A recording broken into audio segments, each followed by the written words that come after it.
Somut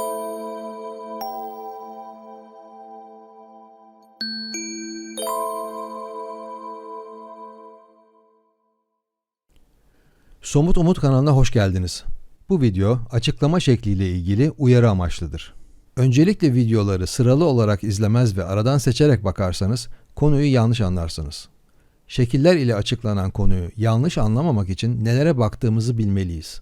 Buradaki şekillerin anlamı, anlam dediğimiz olguyu görselleştirmek içindir. Aracıdır, temsili dediğimiz açıklama türüdür. Açıklamayı kolaylaştırmak için şekiller kullandığımızı unutmamalıyız. Gördüğünüz, şimdiye kadar örneğiyle karşılaşmadığınız bir anlam görselidir. Anlam olgusunu açıklamak için şekiller kullanılmaktadır. Fakat anlam olgusunun bu şekiller gibi olduğunu zannetmek yanlış anlamaya yol açacaktır. Anlam olgusunun şekilsel olmadığı açıktır. Çünkü şekiller boyutlara aittir. Ama burada anlamdan boyutlara geçişi bile gösterebileceğiz. Şekilsellikle hatalı olan yapıyı açıklama yapmak için kullanıyoruz. Anlayışımız amacı aşmamalıdır. Yani bu siyah döngü, mavi daire, beyaz fon veya karışık görüntü hepsi temsili görsellerdir. Ne anlama geldiğine bakmalıyız. Şekillerle açıklama yapmanın hatalı olduğunu, doğrusunun bu şekiller gibi olmadığını unutmazsak yanlış anlamayız. Anlamları anlamak kadar net bir sonuçta durmamız gerekmektedir. Anlam görselinden içine girdiğimiz evrenin şekilleriyle açıklama yaparken biz sonradan olan mavide duracağız. Dönüp kendine bağlanan hatayı gören olacağız. Anlam görseli boyutların öncesini temsil ediyor.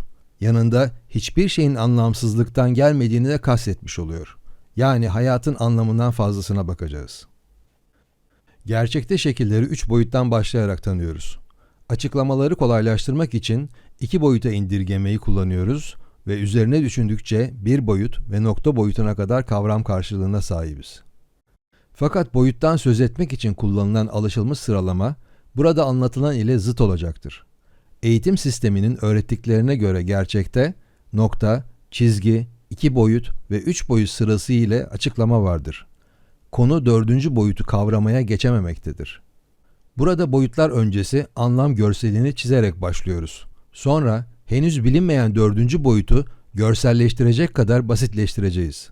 Ardından 3. boyut ve diğerlerine geçmek anlamlı bir sıraya kavuşacaktır. Bilim gerçekten anlama gitmeyi başaramazken, biz ters yönde anlamdan gerçeğe gitmeyi başarabileceğiz. Modern bilim 4. boyutu anlayamazken, 10 tane boyutlu saçmalıklarla uğraşacak kadar kendini kaybetmiştir. Artık bu saçmalığa dur demenin zamanını yaşıyoruz. Kasti yapılan aptallığı şekillerle önünüze getirip, insanlık gelişimine herkesin sahiplenmesine olanak yaratacağız. Süper insan kuklaları yaratılmış ve yaratılmaktadır.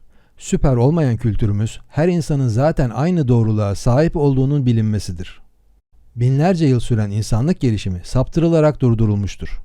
Dünya kültürleri ve insanlığa açılan savaşın sebebi gizli ama kendisi sadece bu yüzyılda ortaya çıkan dünya savaşları ile ortadadır. Kültürümüzün kökünü kazımaya çalışan 100 yıllık zulüm, süperler veya savaşlarla değil, insanca bitecektir. Burada din, inanç veya modern bilim tabanlı bir açıklama yapısı olmadığını ama hepsini kapsadığını fakat hiçbirisine benzemediğini göreceksiniz. Bir tarafa ait olmayan yeni bir açıklama yapısında insanlığın içinde yaşadığı gerçeği anlayabilecek kadar bilgiye sahip olduğu açığa çıkacaktır. Her insanın sahip olduğu doğruluktan başka dayanağa gereksinmemizin olmadığı anlaşılacaktır.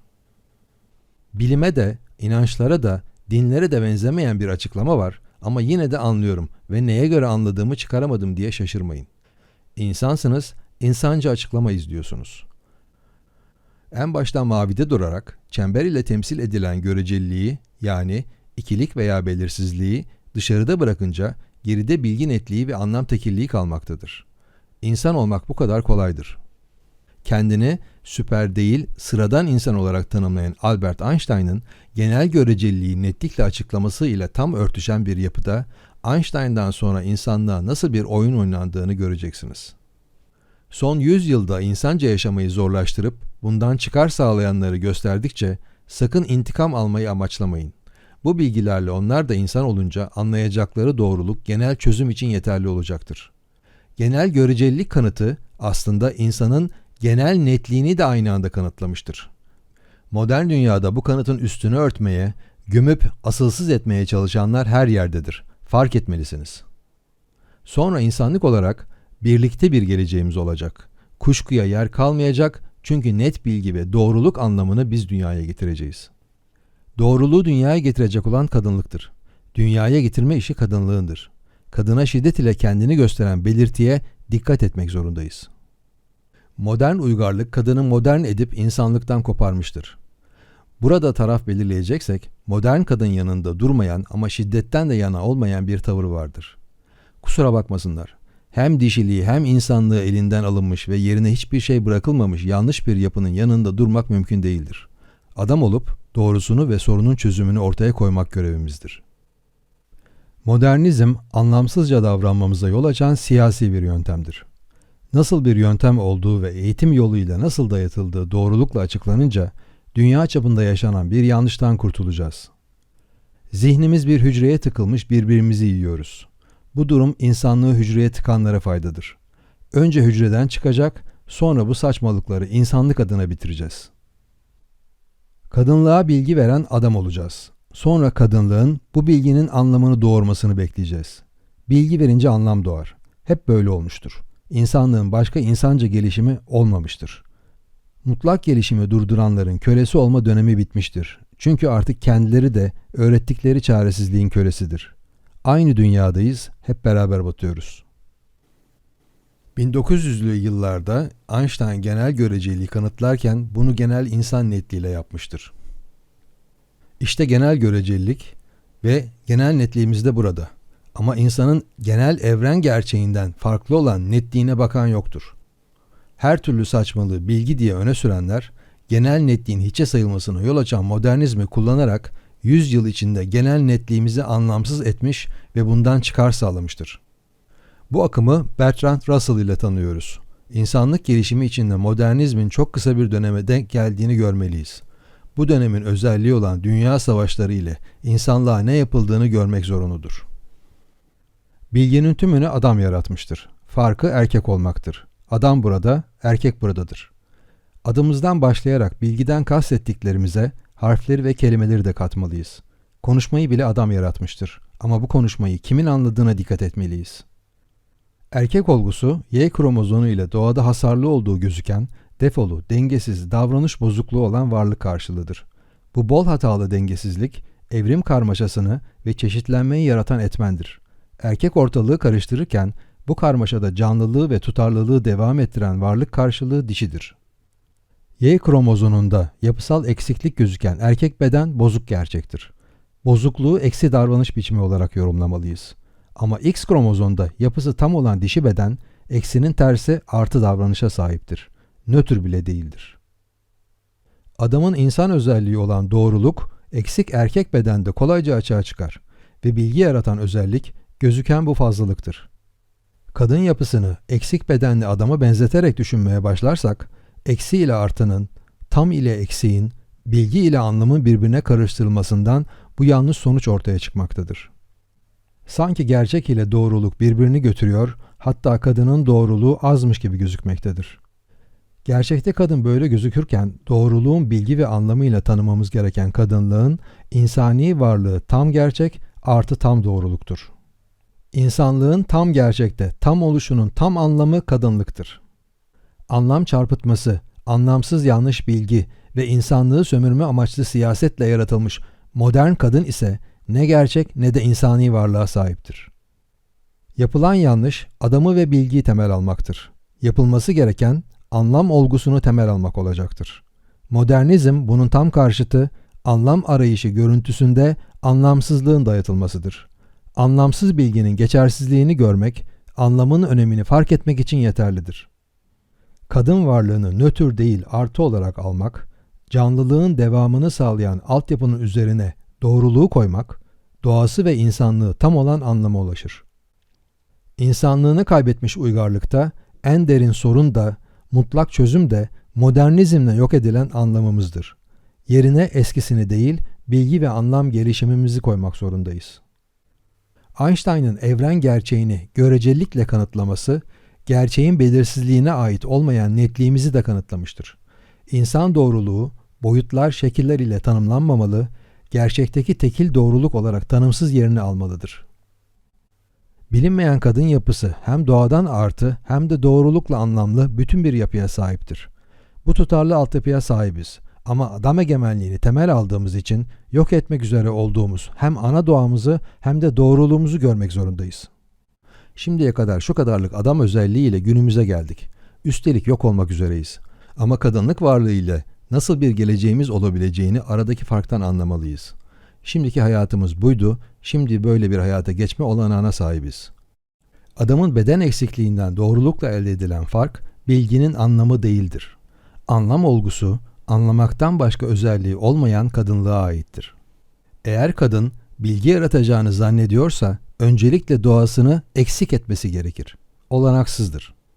X kromozomlu dişi kendini Y kromozomlu erkeğe benzetmek isterse, tam yapısını parçalaması gerekir.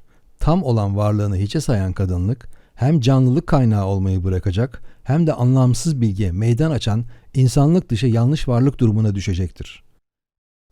Anlam doğuran bilgiyi anlamsız ederek insanlık gelişimini kısırlaştırmaya uğraşan modern bilimin yaptıklarını bir tarafa atıp, bolca sperm gibi zaten yeterince bilgi içinde olduğumuzu görelim. Nasıl spermin çoğu ölüp bir tanesi dişinin doğurmasını sağlıyorsa, bu kadar çeşitli bilgiden doğru olanı seçip bilginin anlamını doğuracak varlık kadınlık olacaktır. Hangi bilgiden ne anlam doğacağı önemlidir. Kadının modern bilgiyi seçip anlamsızlık doğurduğunu görünce seçimin yanlış yapıldığı artık açıktır. Erkek birey kimliği giydirilmesiyle kendini Y kromozomu gibi parçalayan modern kadın, erkeğin eksik ve hasarlı bir yapı olduğunu anlamayla başlayacağı gelişiminde sonuç birey değil, dişi yapısı ile örtüşen tekil bir varlık anlamına ulaşacaktır. Çok bilgi vardır ama hepsinin anlamı aynıdır. Anlam olgusu tekildir. Bireysellikle ayrı adamlar, göreceli veriden çıkardığı bilgiyi ayrı bilgiler olarak kadınlığın devreye girdiği anlam merkezine bağlar.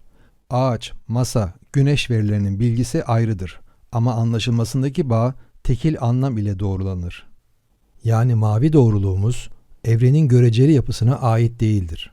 Einstein görecelikten farkımızı netlikle ispat etmiş fakat kanıtının asıl anlamı yok edilmek istenmiştir. Varlığımızın ana kaynağı olan kadınlığın sahip olduğu anlamın bölünmez tekilliği sonucuna ulaşacağız. Singularity denilen tekilliği bulamadığını söyleyen modern bilime, genel göreceliliğe aykırı bilgi netliğini ve anlam tekilliğini neden görmediğini, insanlığı neden kör ettiğini soracağız. Ortada olan bilgi ve anlamdan başka varlığı olmayan insanlığın bilim siyasetiyle sömürülmesine son vereceğiz. Önümüzde modernizmin anlamsızlığı yerine anlam merkezimizin sahibine kavuşacağı bir gelecek vardır. Adam insanlık görevini yerine getirdikten, bilgi birikimini geliştirdikten sonra insan anlamına sahip çıkmayı kadınlıktan bekleyecektir. İnsanlık bilgisini kısırlaştırmaya uğraşanlara anlamı olan nesiller vermek zorundayız. Bu nesilleri üretecek olan kadınlık modern edilerek bozulmuştur. Somut Umut kitabı bu konuları kitap anlatımı ile işlemektedir. Konuyu burada olduğu kadarıyla sınırlı veya Somut Umut kitabının yeterli olduğunu zannetmeyin. Son 100 yılda tam da bilgi gelişimi sırasında modernlik adı altında saptırılmış bilginin kirliliğini düzeltmek için yeni ve özgün bir çabanın gerçekleştirilmesi gerekmektedir. Eğer akademi yapısı modern dünyanın kavramıysa medrese, külliye ne derseniz diyebilirsiniz. Fark etmez. Kendi kendimize bilgi ve anlamın doğruluğuna sahip çıkmamız gerekmektedir. Uyarı maddelerini özetlersek, videolar sıralı seyredilmeli, şekillerin anlatım aracı olduğu unutulmamalıdır. Sonuçta bilgi ve anlam üzerinden dünya çapında oynanan modernlik siyasetinin hayati tehlikesi görülmelidir. Hepsine karşı anlamlı bir varlığımız var. Şimdi modern kadın şekliyle bozulmuş kadınlık, kendini anlayınca hepsine çözüm olabilecek hem gerçeğe hem de insanlığa sahiptir.